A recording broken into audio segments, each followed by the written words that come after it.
When we stopped to film in Paris, we talked to locals who told us that Paris is not Paris any longer. We were shown around by people who lamented what they saw as the total degradation of the most beautiful city in the world. Of course, the Louvre is still there. Of course, the Arc de Triomphe is still standing, and all the cozy little romantic restaurants. You could holiday there and not really recognize a change other than a few extra fences and armed guards. But for the people who live in Paris, it has become a dangerous, dirty, and hostile city. Under motorway bridges, migrants converge in small, temporary camps. Small tent villages where like meets like. There is an Afghan camp where the men were delirious on drugs, and they would throw rocks at us when we approached too closely with our cameras. And then there was an African camp where there were Nigerians and Senegalese, Gambians, and they had all found their place there. Another young boy, no older than the one that I met in Morocco from Gambia, told me how he thought he would find a better life when he came to Europe. How he had been training to be an engineer back home, and now, seeing the lack of opportunities he had here, he wished he could go back there. Because there were no engineers in this camp. There were no footballers, and there were no musicians. These men had been put up in hotels for a while, but with their asylum applications rejected, they had been turfed out onto the street until they could attempt to apply again in 18 months, with little chance of their second attempt being accepted because they had hopped from country to country and they had no ID, and they did not go through the legitimate routes of application from their home nation. So they now had nowhere to go, no way to leave. They were stuck, reduced to sharing scraps of food handed to them by passing locals. And I'm going to be honest, for a while I had kind of changed my mind and my heart, this constant facts don't care about your feelings approach to everything in my life, but I found myself in that moment overcome with a lot of compassion and sympathy and understanding for these men. As I sat there and I laughed and listened and commiserated with them around their fire, and they shared their food with me and told me their stories, I wanted only for them to either have a place in this society or to return home. This time not for my sake, but for theirs, for everyone that is involved in this chaos. As the fire flickered and lit the faces of the men around me, one of these young men asked a terrible question, which leads us to our discussion about this crisis right now. He asked, "What are we doing here? Why are we here?" On their journey through Europe, these men had gone through literally thousands of euros each, some selling their homes and all of their worldly possessions to put together the cash to give to traffickers. Their dreams of glistening careers and a comfortable life now turned to a desperate hope for a job or a blanket. In their words, decidedly not worth the money. This is the untold side of the story that you will never hear from NGOs or left-wing politicians, or even the right. No one really talks about this side of the story. Many migrants we met regretted making the trip, but without money, many without passports they had thrown away on the advice of smugglers to avoid deportation or their identities being discovered if they were criminals.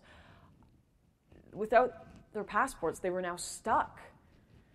And really, you can't blame them for taking this advice and for believing that they could come to Europe when Merkel and Macron and the media had constantly been telling them, "Please come, we have our arms wide open to refugees and migrants." And really, how can you blame border forces or Western nations for being unable to process these millions and millions of people without any identification when it already takes years and years to process legitimately entered visas and asylum applications from abroad?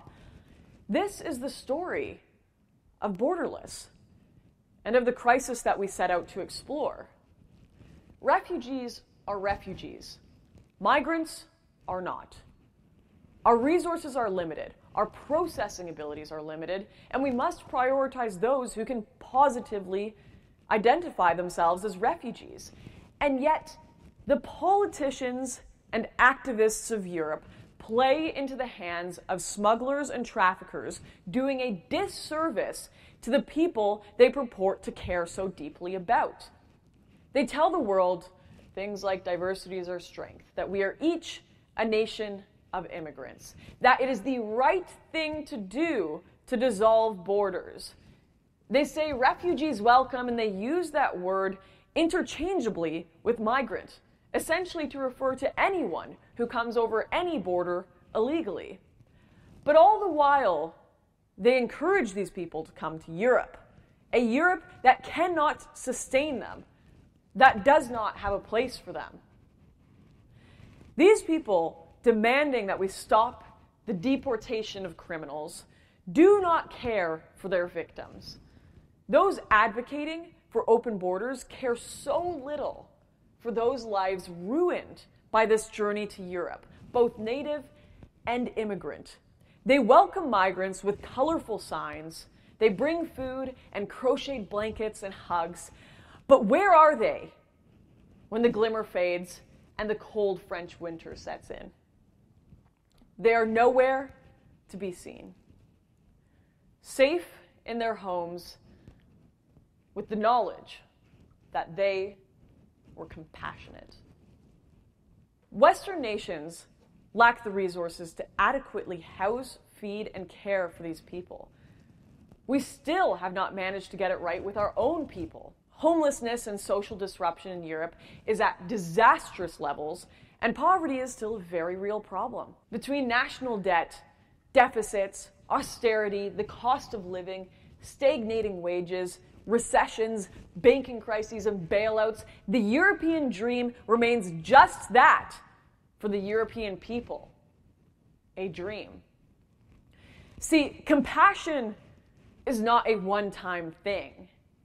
It is not compassionate to open the borders and invite people in and then abandon them immediately after. It is not compassionate to keep the smugglers and the traffickers in business for the sake of your own pride. And yet, this is exactly what European politicians and NGOs do. When Italy closed down their ports and impounded the boats, the number of immigrants and refugees drowning and risking their lives in the Mediterranean dropped dramatically. Without the promise of rescue, the risk became too great and many lives were saved because we stopped encouraging them to put them at needless risk.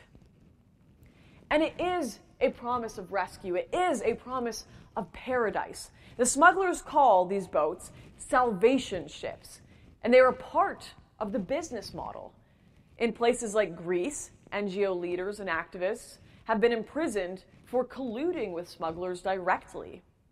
In other areas like Morocco, they don't need to.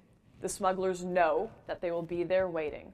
And so they send people out into the sea on ships that won't even make it a few miles offshore, safe on land with the money in their pocket, safe in the knowledge that their latest shipment of people, and that's what it is, it's a package, it's a shipment, will be picked up by the compassionate NGOs. We have this on camera.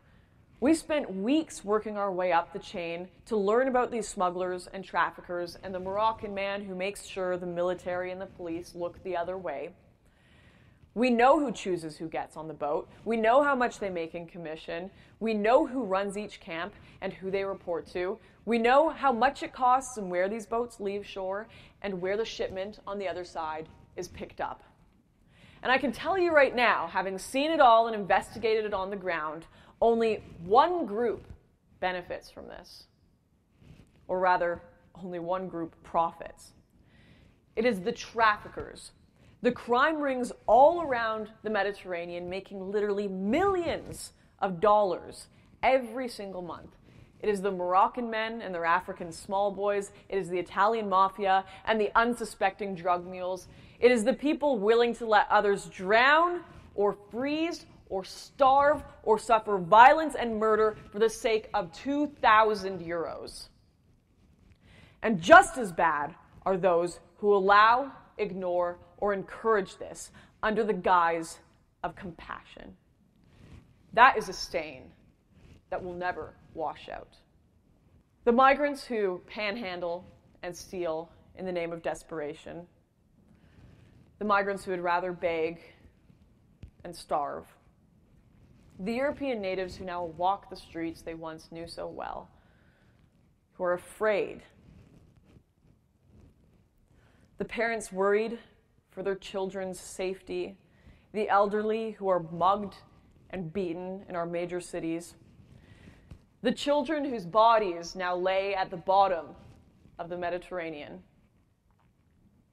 These are the victims of a vicious con perpetrated by criminals working with solipsistic elites, aided and abetted by well-meaning fools who care not because it is right, but because it is trendy, because it is politically favorable. Many here will know too well the jokes we can no longer tell, the words we can no longer use, the characters or shows and songs that have been cast on the pyre of political correctness. These losses, although individually small, add up to something greater.